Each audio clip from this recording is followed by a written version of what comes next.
আসসালামু আলাইকুম গাইস। তো গাইস আজকে আসছিলাম একটি মাজরাতে, ছাগলের মাজরা প্লাস এখানে এই যে কবুতরও পালা হয় দেখতে পাচ্ছেন গাইস।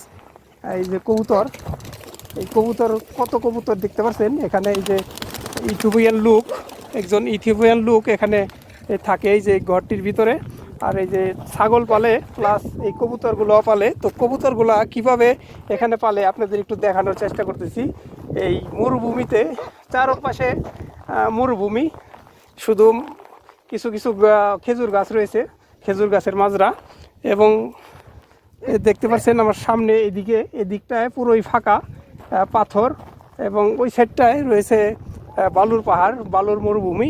তো এরকম জায়গাতে এই যে কবুতর পালে দেখতে পাচ্ছেন। এই যে কবুতর কিভাবে পালে আপনাদের একটু দেখাই এখন।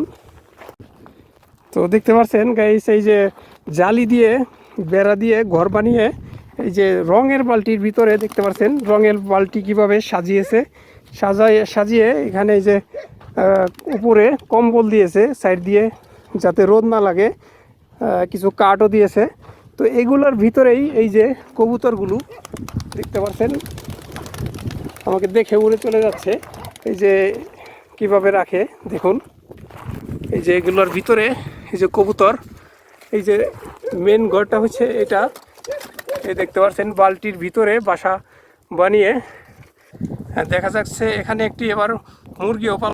তো আপনাদের দেখানোর চেষ্টা করলাম কিভাবে এই যে মরুভূমিতে এই যে কবুতর পালন করা হয় প্লাস ছাগল পালন করা হয়।